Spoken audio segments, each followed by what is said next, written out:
매일 아침 숨 막히는 지옥철에 몸을 싣고 출근하면서 창밖으로 스쳐 지나가는 수많은 아파트들을 볼 때마다 어떤 생각이 드시나요?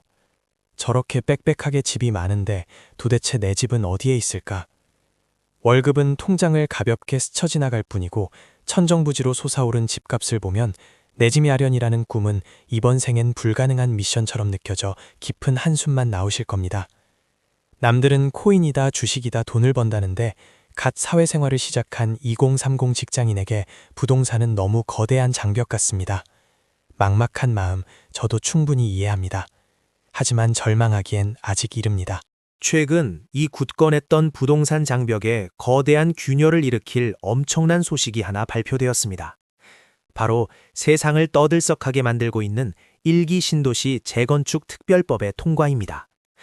뉴스에서는 연일 분당이니 일산이니 떠들썩하게 보도하고 있지만 정작 당장 모아둔 수억 원의 돈이 없는 우리에겐 그저 남의 나라 잔치처럼 들릴 수 있습니다. 부자들만 더 부자가 되는 법안이라고 생각하고 채널을 돌리고 싶으실지도 모릅니다. 하지만 단언컨대 이 법안은 부동산 판을 뒤흔들며 여러분의 인생 경로를 바꿀 수도 있는 거대한 기회의 문을 열어줄 마스터키입니다. 이 마스터키를 제대로 사용하려면 먼저 1기 신도시가 무엇인지 알아야 합니다. 1990년대 초반 폭발하는 인구와 주택난을 해결하기 위해 국가 주도로 야심차게 지어졌던 도시들. 분당, 일산, 평촌, 산본, 중동. 이름만 들어도 아주 친숙하시죠? 건설 당시에는 깨끗하고 세련된 현대 도시의 상징이자 중산층의 로망이었습니다. 하지만 세월 앞에는 장사가 없죠. 30년이라는 시간이 훌쩍 지난 지금. 겉보기엔 여전히 나무도 많고 평화로워 보이지만 그 안을 들여다보면 주민들의 속은 아주 까맣게 타들어가고 있는 상황입니다. 매일 밤 퇴근길마다 2중 3중으로 차를 대야 하는 주차 지옥은 기본입니다. 아침에 세수를 하려고 물을 틀면 툭하면 붉은 녹물이 쏟아져 나오는 낡고 부식된 배관, 윗집에서 걷는 소리까지 생생하게 들리는 심각한 층간소음 문제까지 삶의 질은 하루가 다르게 곤두박질 치고 있습니다. 참다 못한 주민들이 새 아파트로 바꾸고 싶어 발버둥 쳐보았지만 기존의 엄격하고 낡은 건축법규라는 거미줄에 꽁꽁 묶여 옴짝달싹할 수 없는 답답한 상황이 수년째 계속되어 왔습니다.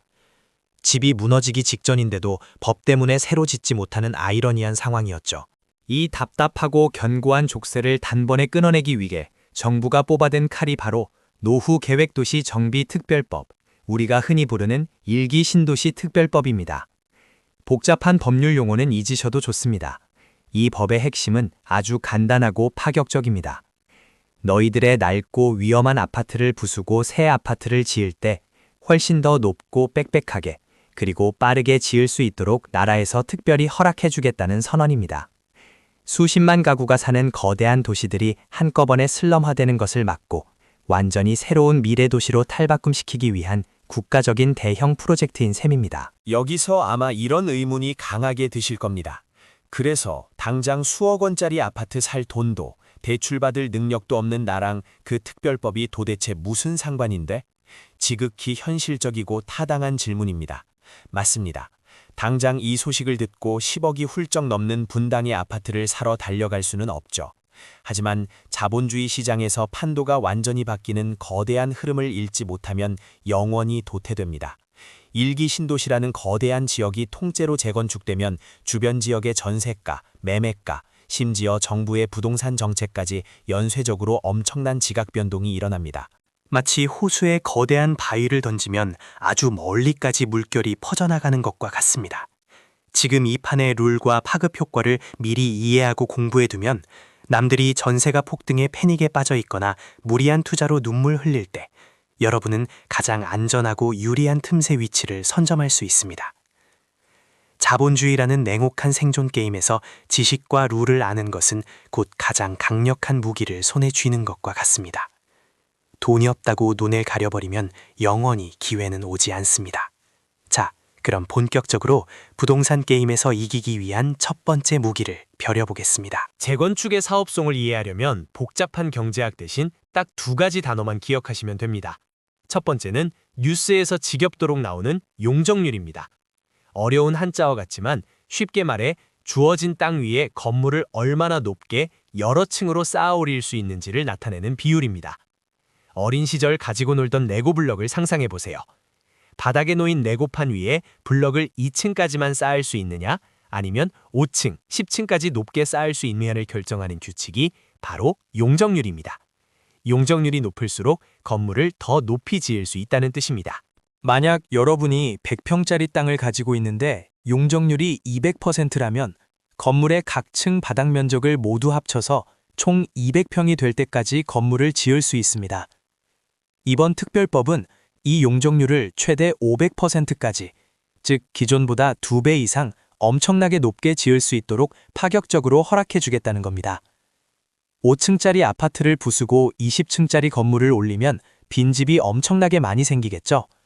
그 남는 집들을 일반 사람들에게 비싼 값에 팔아 아파트를 짓는 건축비에 보탤 수 있으니 기존 주민들 입장에서는 수익성이 엄청나게 좋아지는 마법입니다. 하지만 용적률이 아무리 높아도 이것이 없으면 말짱 꽝입니다. 두 번째 필수무기, 바로 대지지분입니다. 대지지분이란 아파트 단지 전체의 거대한 땅 중에서 온전히 나만의 몫으로 떨어지는 땅의 실제 크기를 말합니다. 맛있는 피자를 상상해 보세요.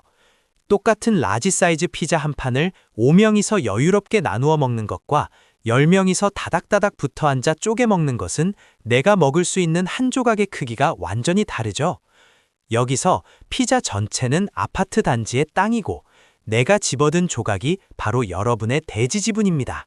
재건축을 할 때 낡은 집을 부수고 새 집을 공짜로 혹은 적은 돈으로 받으려면 애초에 내가 가지고 있는 피자 조각의 크기, 즉 대지지분이 무조건 커야만 유리합니다. 나라에서 용적률을 500%로 높여준다고 아무리 인심을 써도 애초에 내 몫의 땅 자체가 손바닥만 하다면 새로 집을 지을 공간이 부족해집니다. 결국 모자란 건축비를 메꾸기 위해 내 호주머니에서 수억 원의 현금을 꺼내야 하는 끔찍한 상황이 벌어집니다. 이를 분담금 폭탄이라고 부르죠. 화려한 조감도만 보고 대지지분이 작은 아파트를 샀다가는 그야말로 피를 보게 됩니다. 자, 무기를 갖췄으니 이제 일기 신도시 전장을 분석해 볼까요? 가장 먼저 사람들의 입에 오르내리는 곳, 단연 분당입니다.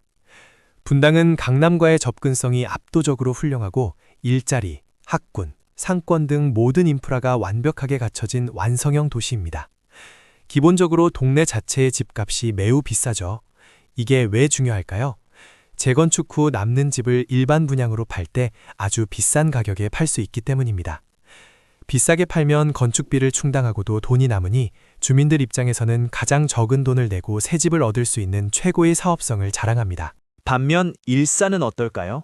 일산은 분당에 비해 집값은 다소 낮게 형성되어 있지만 아주 강력한 무기를 하나 가지고 있습니다.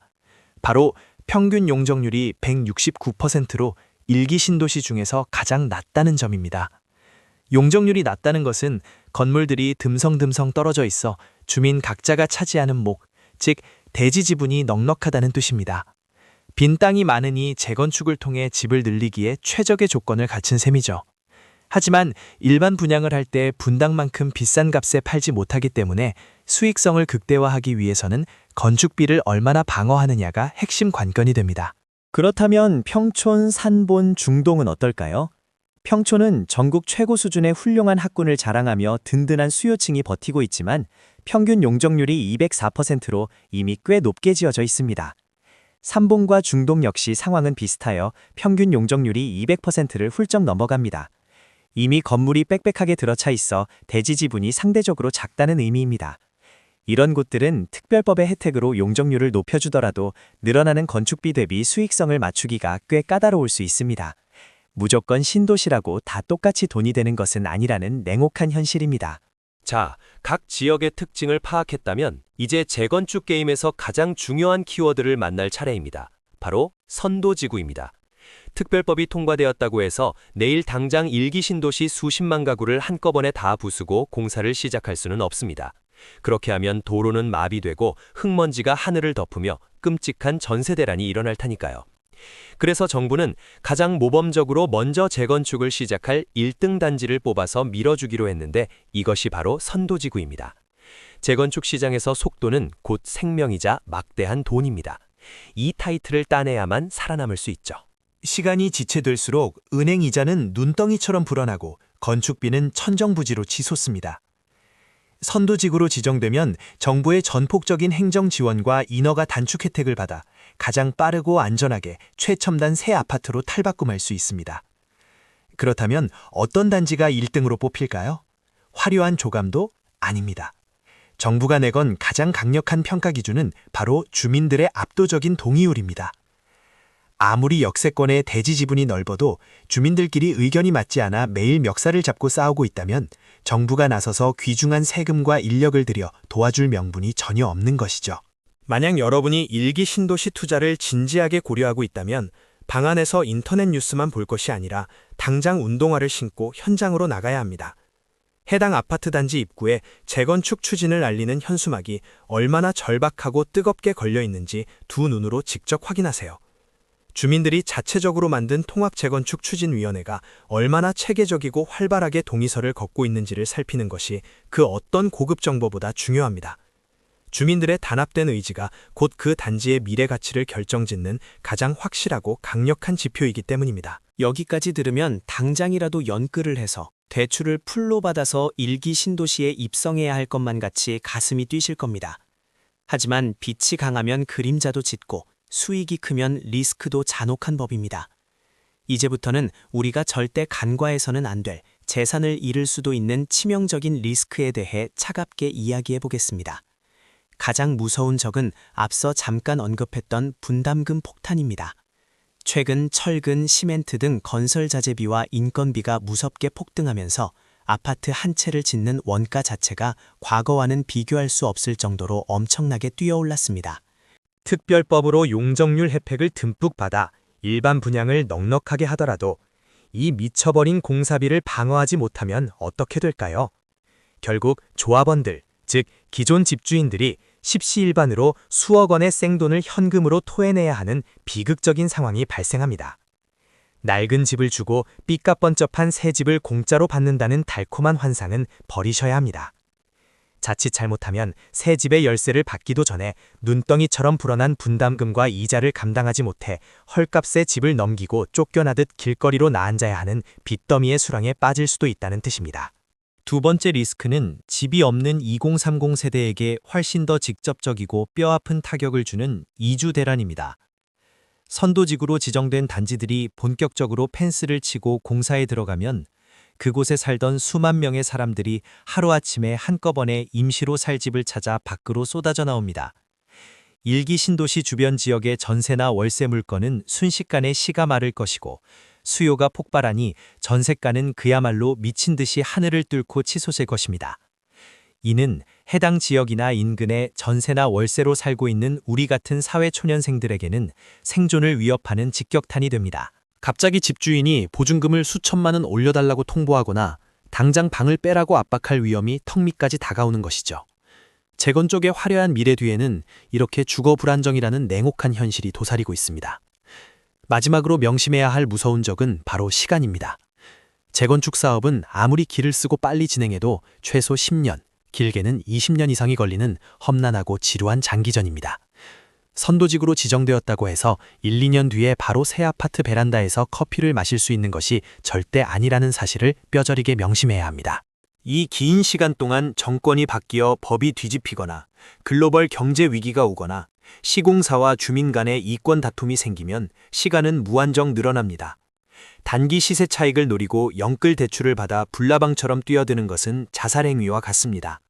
자, 그렇다면 돈도 백도 없는 우리 2030 직장인들은 이 판국에서 어떻게 살아남고 어떻게 기회를 낚아채야 할까요?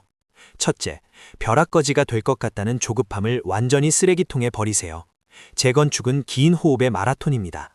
지금 당장 집을 사지 못했다고 여러분의 인생이 망하는 것이 아닙니다. 오히려 이 거대한 이벤트가 진행되는 수십 년 동안 시장의 흐름과 돈의 맥락을 관찰하며 부동산을 보는 예리한 눈을 키워야 합니다.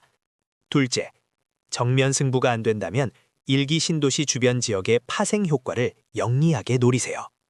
이주 대란이 현실화되어 주변 전월세 수요가 폭발할 때를 역이용하는 겁니다.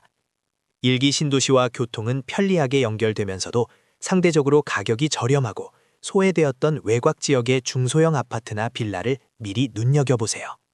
전세가가 밀어 올라가면서 적은 종잣돈으로 가치 상승의 과실을 따먹을 수 있는 틈새 투자 기회가 반드시 옵니다. 마지막 셋째, 가장 뻔하지만 뼈 때리게 현실적인 조언입니다. 철저한 종잣돈 마련과 내 주거 구매력의 객관적인 파악입니다. 일생일대의 완벽한 기회가 눈앞에 나타나도 내 손에 총알이 단 한 발도 없다면 방아쇠를 당길 수 없습니다. 특별법 통과로 온 나라가 들썩인다고 해서 내 통장 잔고가 저절로 불어나지는 않죠. 월급이 들어오면 무조건 일정 비율을 먼저 저축하고 불필요한 소비를 통제하세요. 동시에 내가 당장 끌어올 수 있는 대출 한도는 얼마인지, 청약 가점은 몇 점인지, 나의 현실을 차갑게 마주하고 칼을 갈고 있어야 합니다.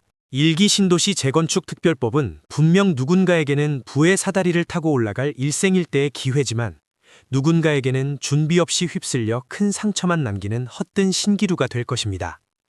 중요한 것은 용적률과 대지지분이라는 차가운 숫자 뒤에 숨은 현실을 꿰뚫어보는 통찰력과 나만의 명확한 기준입니다. 오늘 배운 내용을 바탕으로 주말에 당장 가까운 신도시로 임장을 떠나 현장의 공기를 느껴보세요. 여러분의 성공적인 내 집 마련을 진심으로 응원합니다. 오늘 영상이 도움되셨다면 구독과 좋아요 부탁드리며 지금 당장 실천에 나서시기 바랍니다.